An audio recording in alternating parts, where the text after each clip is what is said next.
Hi, and welcome to this SAGE webinar on crop planning, production planning for the fall garden using SAGE. And today we have Dave, the creator of the SAGE app, a permaculture garden designer and planning app, to walk us through how to plan our crops, especially specifically for the fall, using SAGE. So Dave, take it away. Okay, so it may seem welcome everybody. It may seem like it's kind of weird to plan for the fall garden when we're right in the middle of getting into the middle of summer. We're thinking about how hot the days have been. Um, but because of the way that you time plants, it's actually the perfect time to start thinking about ahead of time the things that we want to grow for the fall garden to make sure that we have enough time that when those things go into the garden that they're going to come to harvest, that we're not going to hit frost dates or other problems where the plant is growing well, but it just doesn't have enough light, or it gets too cold for it to form a harvest for you in the fall.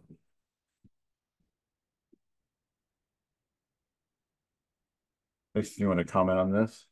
Yes, so for those of you who are receiving this workshop, this is the exclusive workshop that you signed up for as a reward for the fungus layer, and everybody above that layer receives this workshop and this production planner, specifically as it ties to Sage. So the link is bit.ly/sage-workbook or the QR code.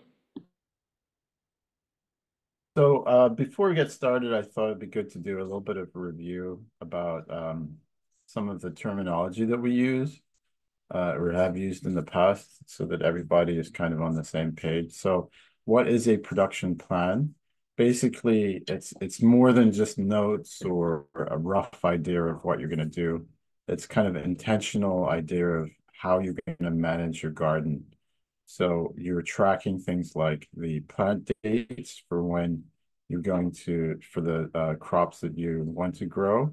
You're thinking about rotations. So uh, you might have a garden where you're growing in multiple seasons. So you might have crops that are growing in the spring and then crops in the summer and then crops in the fall. So there's a rotation within a single year. So most typically when we talk about crop rotations, most people think about crop rotations of fields over multiple years. But what we're really talking about is that in your garden, you can have multiple seasons of harvest. And that's a great maximizer because then you can get 2 or 3 times the amount of harvest from your garden that you would normally get. We're thinking about perennial harvest dates. So we're thinking like, um, when is our apple trees going to fruit? When are our berries going to fruit? All throughout the year so that we have good coverage and we go from one harvest to the next. We're thinking about any kind of garden maintenance tasks that need to be done. So that might include like pruning trees in the spring or in the winter, or just maintaining the garden. In the summer, there's a lot of growth, but then you have a lot of weeds and you have to deal with a lot of maintenance during that time. Finally, we're just thinking about if we're having a lot of harvest in the, for example, in the fall or in the summer, the late summer, then you want to preserve all that food. So just and maybe even if you have berries or some kind of perennial, then you want to propagate those plants.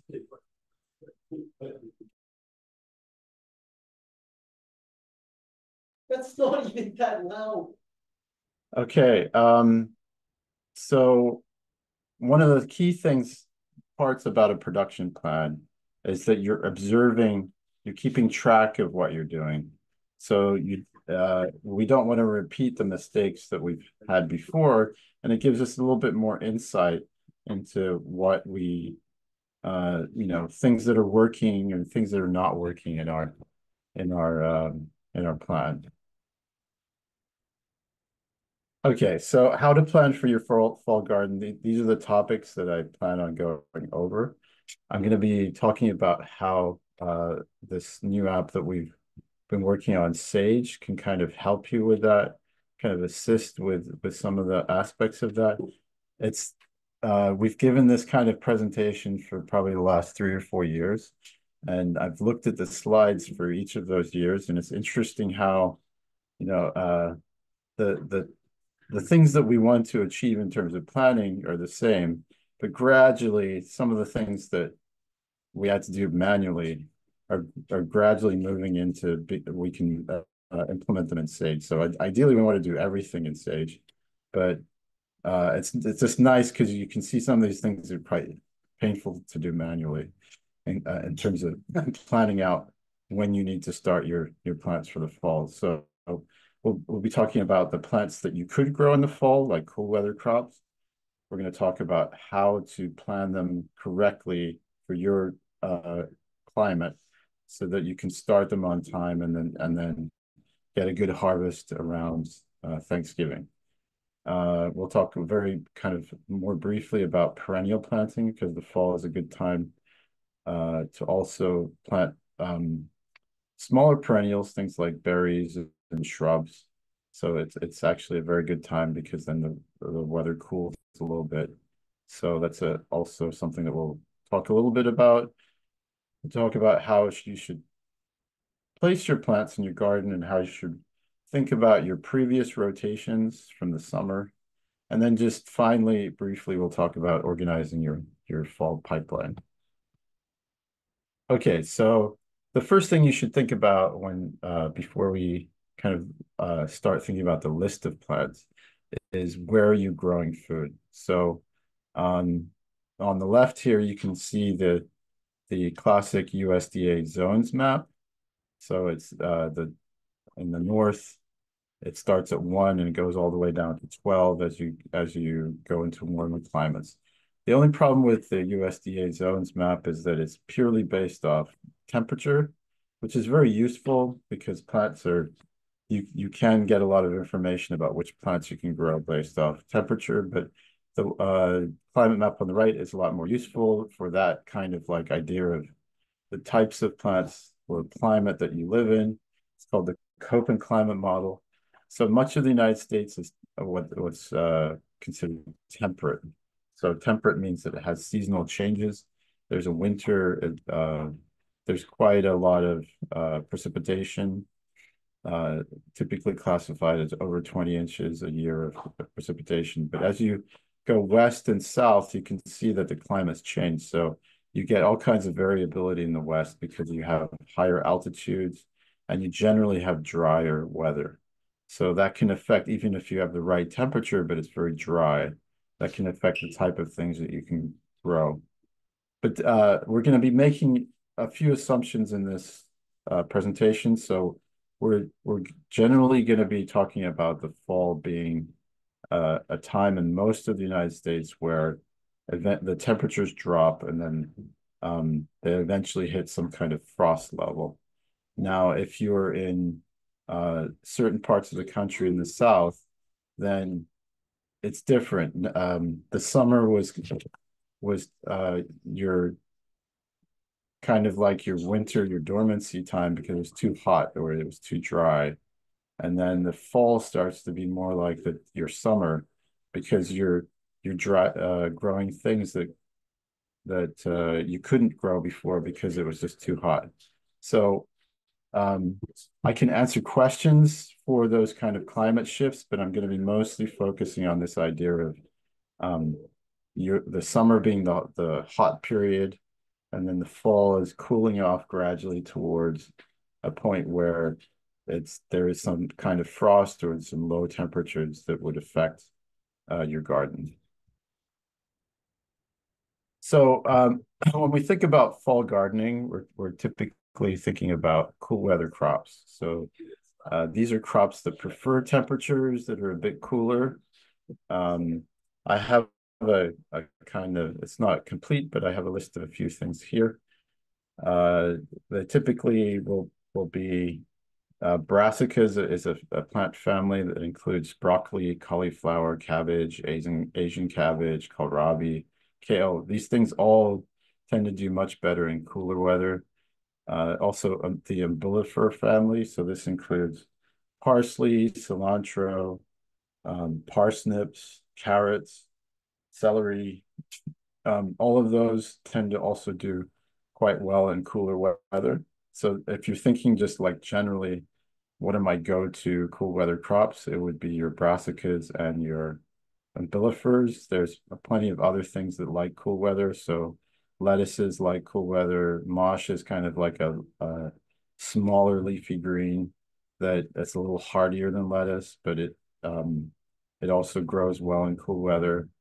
There are things that are biennials. So these include alliums like garlic and leeks, and also in the amaranth family, things like uh, spinach and Swiss chard and beets. Because they're biennials, they're a little bit hardier once they get established. So you can establish them in the fall, and they can kind of take once they get their root system established, they can kind of take the colder temperatures as the weather cools. And there's certain other things like potatoes, which is a solanaceae, and peas that they can kind of tolerate somewhat cooler temperatures before they perish. So the first thing to do is kind of based partly on that list that I just showed, but also the things that you tend to eat. Just come up with an idea of the things that you might want to grow during the fall, and then think about your family and how much they consume. So think of it's good to think also on kind of like a weekly basis, so you can kind of think like totals for the season, how many peas a week do we eat, and then how many peas over the course of a year or a season might we eat, so that you can kind of figure out the number of the total quantities and kind of back that out to figure out the number of plants that you would need to grow in order to get that kind of quantity from your garden. So the list that I just showed can kind of be broken up into two separate categories. So you have your fast growing fall crops and your slow growing fall crops. So this is where a lot of people get um, kind of confused, is because there's some cool weather crops that grow very fast, like lettuce, that can be ready in like 40, 45 days. And it doesn't really matter when you start it, as long as you start it in the fall. So in September, it doesn't really matter anywhere in the country. I could be starting lettuce and I could still get a good harvest of lettuce. But then you have the tricky characters are these slow growing fall crops, which are they tend to be more productive, more nutritious, and they're great fall crops, but they take a much longer time to mature. So something like a Brussels sprout or a cabbage might take 100 days before you're actually getting a harvest from it. So if you think about starting the fall plant until you only start seeding the Brussels sprout in September, in a lot of places in the country, in the United States, it's just you're not gonna have enough time. 100 days from transplant is 3.5 months. So with these slow growing plants, you kind of have to think of them differently. That even though it's the summer and it's quite hot, and a lot of these plants won't do well if you plant them out right now, you have to start them now in a place that's either shaded or indoors, grow them to a certain size, and then once it's September, October, when you transplant them outside, you it's kind of like a finishing off. You've already done a lot of that growing in a different environment, in a pot or indoors, and then you're transplanting them outside just to kind of like finish them off. And if you didn't start them indoors, there just wouldn't be enough time in a lot of climates, because it's too hot and then there's a cooling off period, and that cooling off period just isn't long enough for some of these slow developing plants to fully mature. So before I talk a bit more about that, I just also wanted to review what a planting window is. So this isn't like it doesn't work in all cases, but it's just very useful because plants are quite affected by temperature. They tend to grow uh, and if they're in that kind of ideal temperature window, as long as they have enough moisture and the soil is good, then they will grow much faster in their planting window. The range of temperatures from the minimum temperature that they uh, prefer to the maximum temperature they prefer. Um, they'll grow much better in that than if they have to kind of survive. So when a plant's in a survival mode, it can survive, but it's not going to thrive, and it's not going to give you a lot of harvest. So a planting window is based off. You can see the red uh, line plot here is the average maximum monthly temperatures for a climate, and then the blue one is the average minimum monthly temperatures. So the window then becomes the the the minimum temperature that the plant can tolerate and the maximum temperature that the plant can tolerate form a window. So the lower left point of the window is that um, you're kind of correlating, you're looking at intersection of the cool weather, uh, cool average temperatures, because you don't want to ever grow that plant uh, in a month where the low temperatures are usually at night, but you don't want that low temperature to ever be lower than what the plant can tolerate. And then the upper right corner is the maximum temperatures intersection um, with the average monthly temperature maximums. So together, those 2 points form a window, and that becomes your ideal time when you should be growing that plant in your climate. And it's also kind of so that once you have the window, then you kind of look at how many days does it take for that plant to mature, and then based off that, you can figure out whether that window is big enough for you to grow that plant. So going back to talking about the fast growing and slow growing plants, now we can kind of use Sage to calculate the gates for the fast growing plants. I will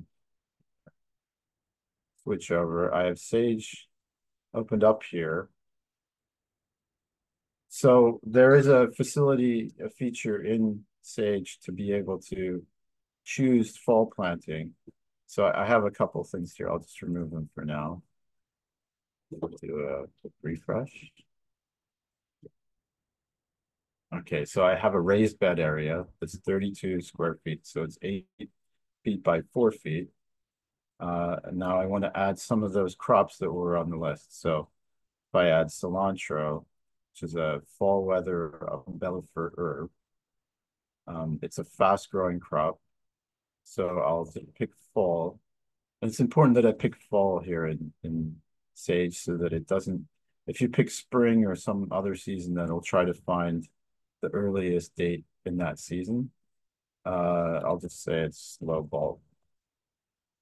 And let's say I want to grow 4 of these and check this to generate the planting dates. So now you can see it's not using much space up at all. But if I open it up and click on the planting dates, you can see that these are the kind of planting dates for a fast growing crop in our climate. So we're in Northern Virginia, which is zone 7A. So I can get away with not having to think about how I'm going to grow it in a climate that's not too hot. I can just wait till September. It germinates in 10 days, and then it'll be ready by November. And there's a lot of these fast growing crops, so carrot would be another one.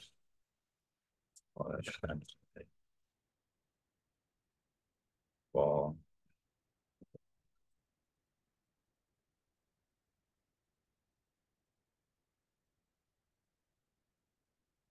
So again, because carrots are fairly tolerant in terms of temperature. They're a little slower growing, but they still can grow well. If I would be starting them pretty much around now if I wanted. So the tool in Sage calculates the earliest possible. We don't have succession planting or sliding window yet, but that's something that we might add at some point. So this is like the earliest that you can grow carrots for the fall, where you could get a harvest already in August. So the nice thing about carrots is that they're pretty tolerant, so you can grow them pretty much year round. Okay, so that just gives you an idea of when you're thinking about planting dates, you're thinking about the seed starting date. Uh, you're thinking about that planting window. So when is the earliest that you can get the plant outside into your climate? That's your transplanting date. Then you count back from that transplanting date your germination time. So how long does it take? Not just the germination time, but how long does it take for when you start the seed for the plant for it to grow and be ready to transplant outside?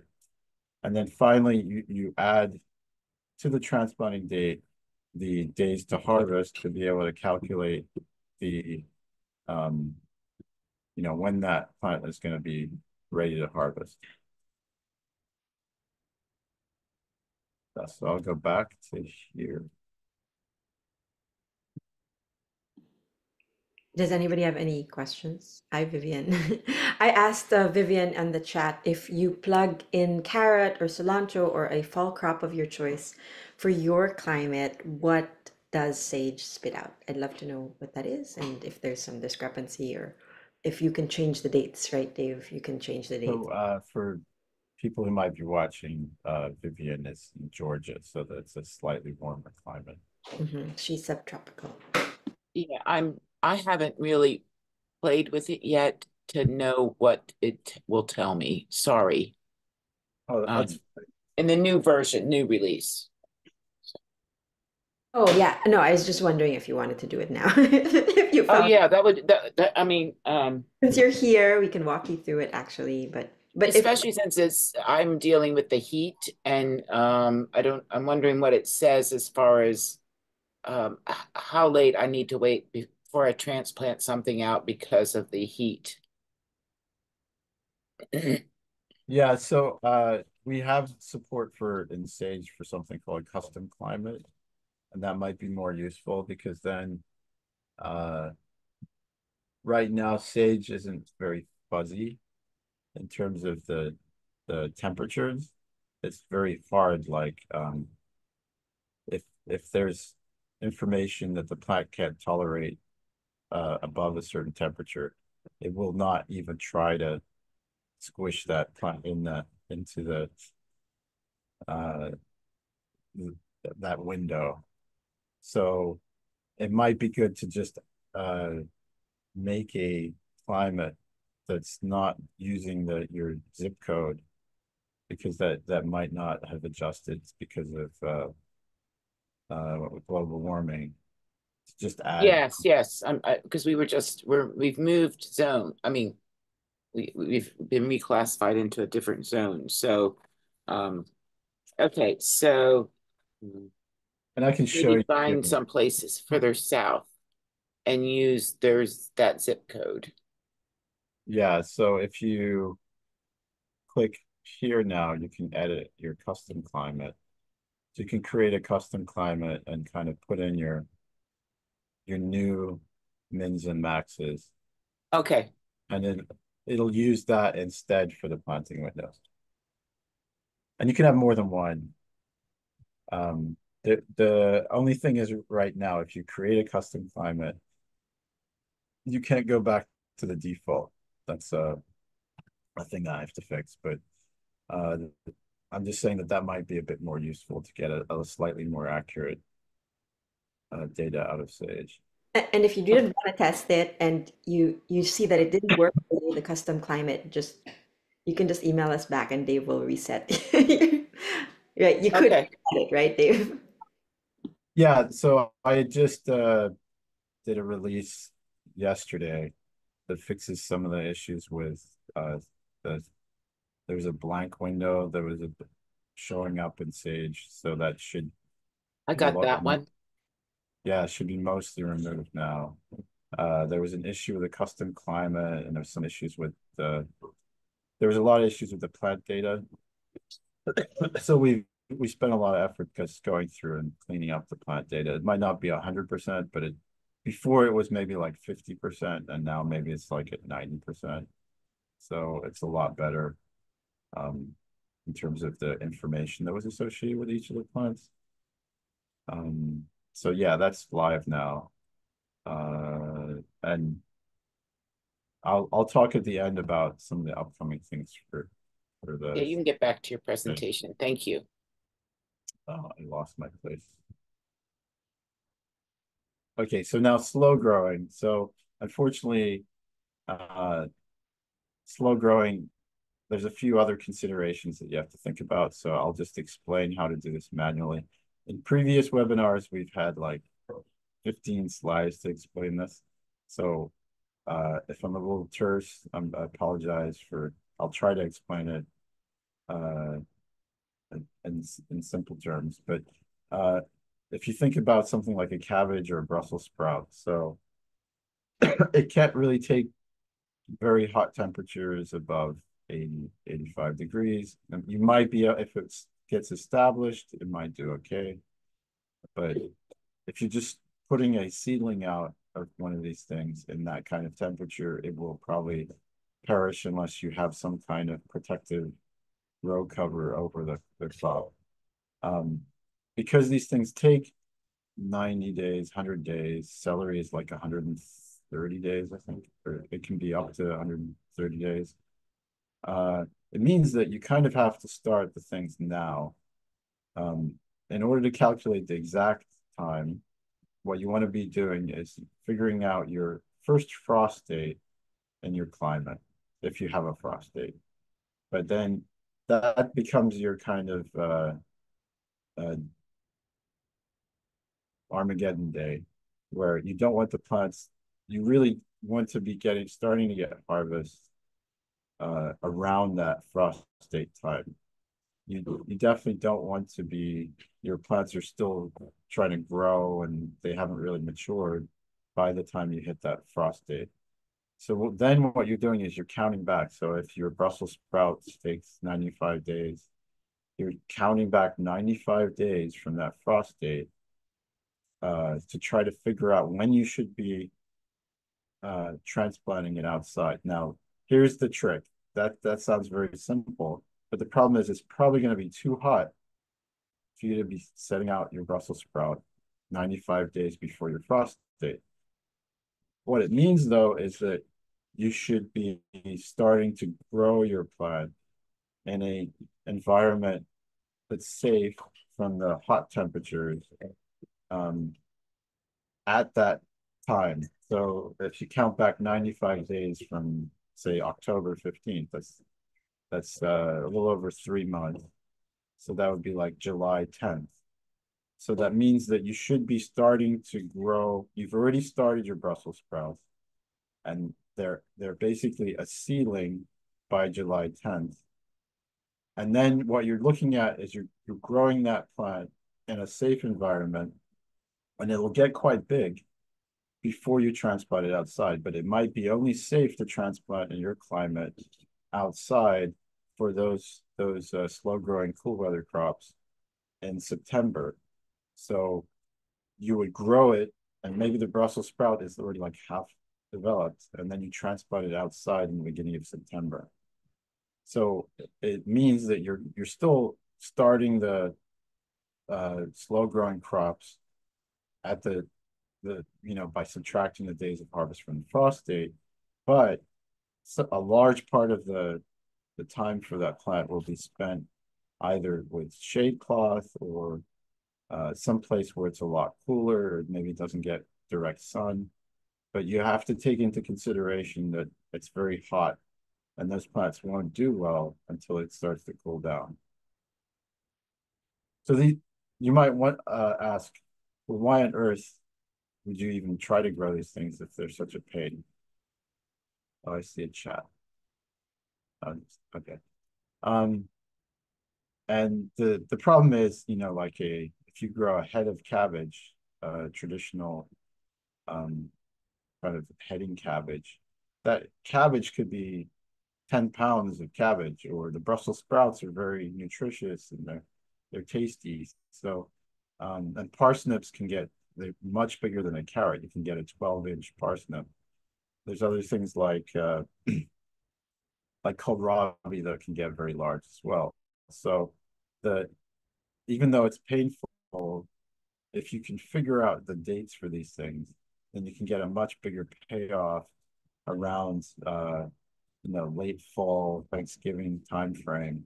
Then you can get a harvest that it might not quite be as big as the one you get for your summer crops, but it'll be uh the next biggest harvest. Like it'll be much bigger than your spring harvest.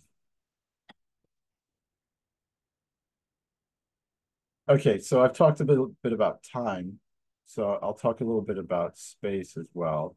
Um, One tip that I want everybody to kind of take away from this is that uh, whatever you start in your planning, so let's say you've determined that for your family you need to grow 10 celeries.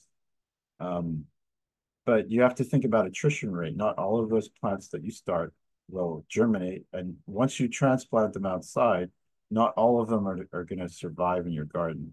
So ideally, you should be able to observe over time the attrition rate and use that so that you can kind of figure out for each of your crops, uh, just from prior history, what is the attrition rate for that, and then just have that automatically programmed. So that's something that we'd like to add in the observations part of Sage.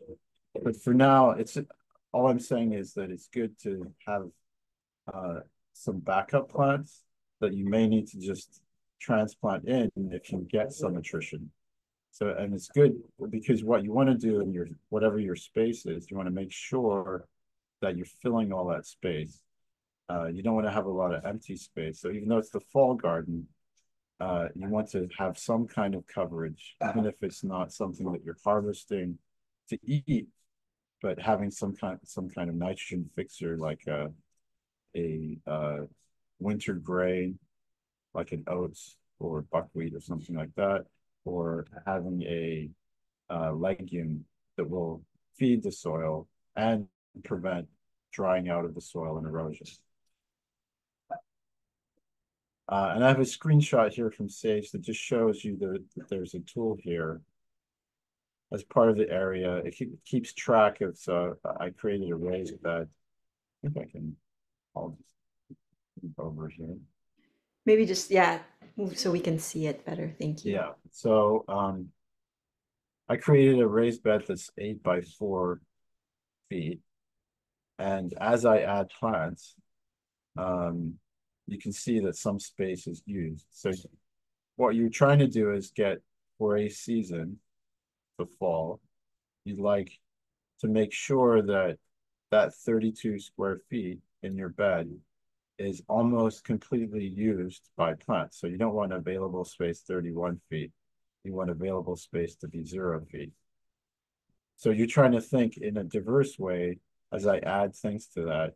How can I get that space as close to 0 as possible for each season? So you might add something like a cabbage. Now, it won't give me the dates for the cabbage.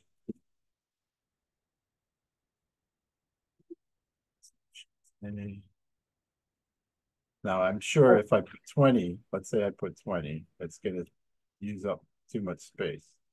And there, I think you might have to just refresh so that it does the space calculation again. So you can see I've got 11 feet left now. So I could put an 8 by 4 bed is what's considered a double bed. So most raised beds are 4 feet by 4 feet. So this is kind of like a double bed. So I could fill it with cabbage if I wanted. But the advantage of that, you can see I would probably get about 60 pounds of cabbage for the fall if I could use that much cabbage. So it's mostly I just wanted to point out how you're thinking about the time, but you're also thinking about the space utilization.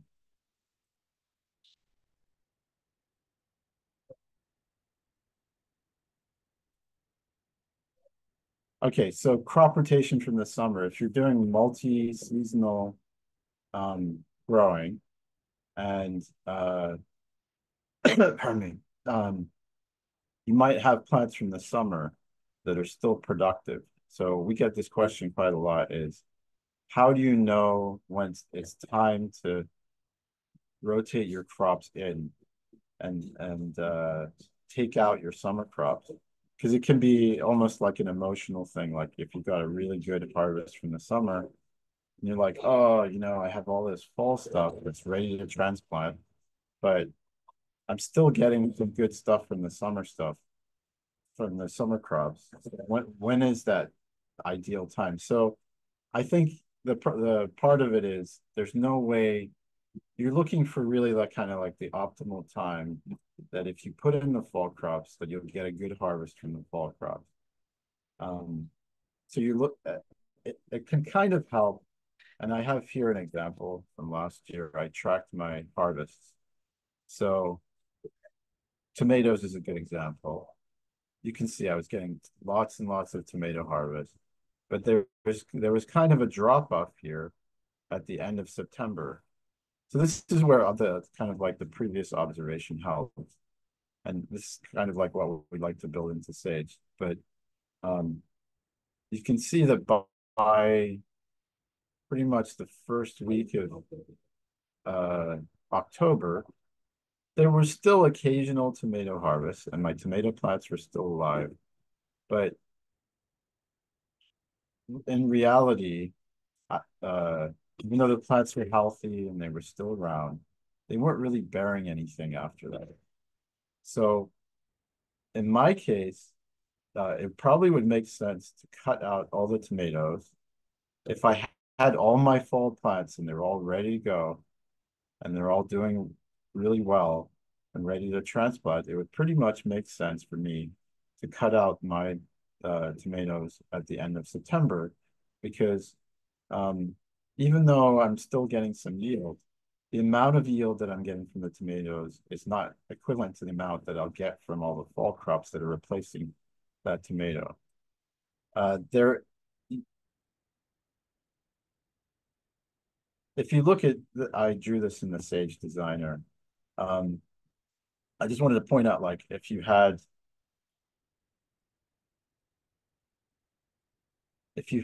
tomatoes, they take up quite a lot of space. There are another way you can kind of do it is you can put in a lot of the smaller things. So you might not be able to put in a cabbage, which is quite large, but you could put in a carrot or a lettuce around there. You could pull out all the other stuff that's around there and start surrounding the tomato with those smaller things. I don't kind of recommend it because it's quite a lot of effort to take all the summer things out of the garden. So it's usually generally easier just to kind of clear that bed and then put in all of the fall things and have them all starting at the same time.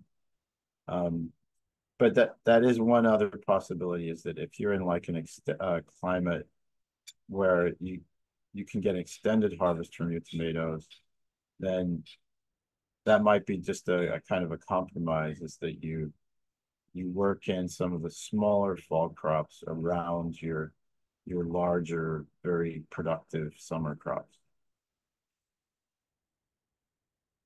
I can go back. Okay, so sorry, before I go into perennials, was there did you have any questions, Nikki? No, no, it's good advice too. And it's a good technique to do that, the filler thing that you said. So, And it's kind of cheating that I'm showing screenshots. Eventually, my goal is to be able to present all of this from Sage, but it's still a little bit disjointed. So I just thought it'd be better to show individual screenshots. No worries. Now going back to your kind of perennials, perennials are actually can still be very productive in the fall. So a lot of temperate perennial fruit crops are most productive in the fall. These include things like pears, apples, pomegranate, persimmon, grapes, all even late blueberries and figs will tend to yield a lot more in the fall than they do in the summer. So what you want to be doing when you think out your perennial fruit, berry, and vegetable crops is you don't want, you can see here I'm kind of looking at a yearly harvesting worksheet. You don't want all of these things to be stacked all in the same 2 months. So if you got a bunch of perennial fruit crops that only yield in June, for example, you're going to get overwhelmed, and then you'll have nothing left the rest of the year. So you'd like to be able to go from, I'm starting off with my gumi harvest, and then the gumis are winding down, but the strawberries are starting up now, and then in the fall that continues. You have the pawpaws, and then the pawpaws are followed by the apples, and the apples are followed by etc. So that's for permaculture. That's like the most ideal. You don't have to do as much preservation. You're just kind of eating freshly and seasonally from your garden. If you missed your window for installing new perennials, a lot of nurseries tend to sell out, or they don't have a lot of the crops after the spring. There are online nurseries that will have a second season in the fall, where they won't sell things like apple trees, because the apple tree needs the whole year to kind of establish its root system in order to do well in a dormant cold cycle. But there are things that tend to be from warmer climates that transplant well in the fall. So especially things like berries, you can transplant all your raspberries and blackberries. So if you missed your window because it was just too overwhelming, or you just couldn't get the plants, it's a good idea to think about in September, October, that you have another opportunity in order to install those plants, and they'll still do pretty well as long as you install them at the beginning of the fall. You want to make sure that you at least give a couple months for the root systems of those plants to be established, especially if you're in a very, very cold part of the country. You want that root system to survive over the winter. Okay, so I'll hand it back to you next.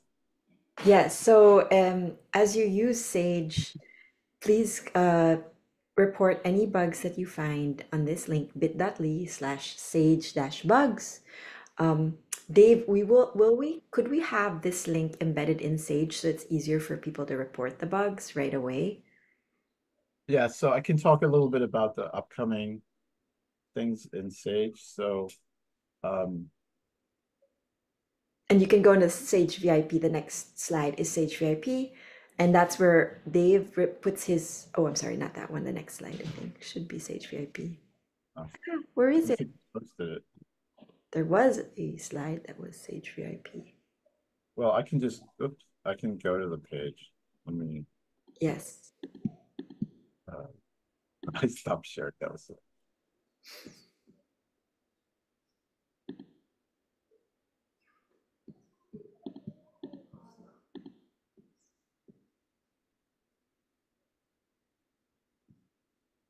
Okay. Permaculturegardens.org/sage-VIP. So what you can see here on the Sage page is kind of an overview of how the app works. User's manual, which will continually be updated, but there's already some base information in that user manual. And then release notes. So I released yesterday. I usually will indicate the things that were fixed, along with a short video that just goes into a bit more detail about those fixes. Right now, we're still trying to do fixes quite often. There was a bit of a gap between June 7th and June 25th. That was because the data scrubbing was really a lot of hard work. There's multiple people who are involved in that. I mean, we even had a hackathon to kind of fix that data.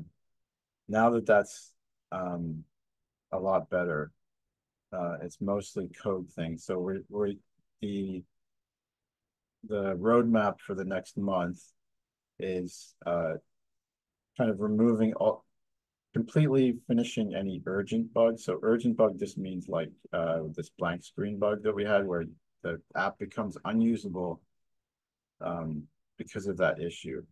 That's different than we might still have some what I call feature bugs. So these are things like there's a workaround for it. You can kind of figure it out, but it's kind of annoying and it's not helpful.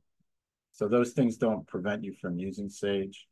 We might still have those, but I think in the next month, all the urgent bugs will be completely eliminated. And in terms of feature set, so the main thing that we're going to be adding over the next month is we'll add the bug reporting form in Sage and the dashboard support. So there's a lot of information, as you put your observations and your harvest information and you load your planting plan into Sage, there's going to be a lot of useful widgets for kind of summer. If you're looking at it, you're thinking about your garden in a specific way, like you want to look at how your harvest did for the year, and you've been pretty good about being methodical logging your harvests when you got them, then there'll be this widget on the dashboard where you can go by plants and see it'll very specifically look at harvests based off the data that you entered. So there'll be a selection of about 5 or 6 widgets to start off with that you can choose which widgets that you have on your dashboard, and they'll give you some kind of additional insights into your production planning or your harvest. So that's, I would say during the month of July, that's going to be the main focus, is to add the dashboard support and finish up any kind of like major bug issues. Does that answer your question? Thanks. Yes, thank you. Did you have any, since you're on the call, Vivian, did you have any specific questions for me and Dave, Sage or non-Sage permaculture garden related? I'm sorry, I don't. I was not really prepared. I No didn't worries. realize that this was going on until I was checking my email. I was sitting at my computer and it was after 12, and I said, oops.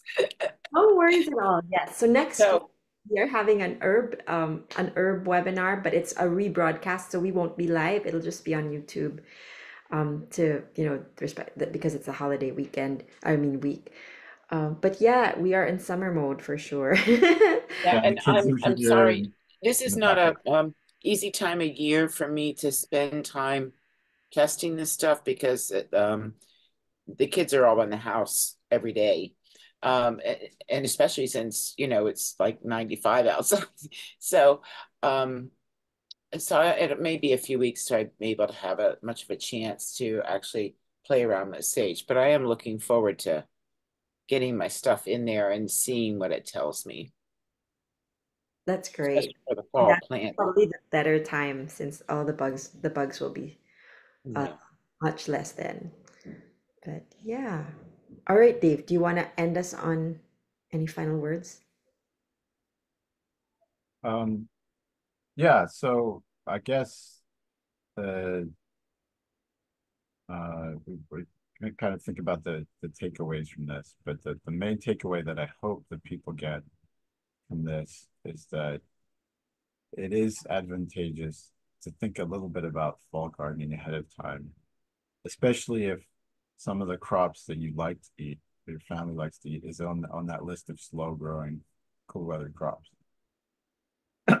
And also to think, like even if you miss your time frame for doing those slow growing crops, there's plenty of fast growing fall crops. So it's just worthwhile to consider having a fall garden. I know most people who garden only have one season that they grow, and they'll try to put the cool weather crops during that season of when they're growing, and then they're surprised why the things don't do well.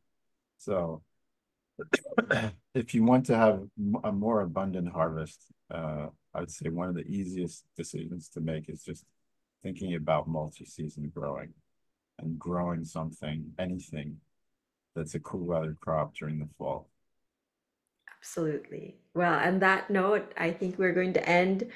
I think I definitely agree. I think that the fall season is underrated. And especially in these times where we're finding everything is more expensive in the groceries, why not extend that harvest as much as we can? And a lot of the things that we preserve as well during the winter season are found in crops that are in the fall. So, yes, start them early and keep starting them if you see this webinar late and it's like October, there's still things you can grow in October, like carrots, I think. And just reach out to us with for any questions about sage or about your fall garden. So we wish you all good luck, happy growing, and enjoy the Hey, rest of your cool. summer. Stay cool while it's super hot out there. Thank you, Yeah, Vivian, for joining us. yeah. Cheers.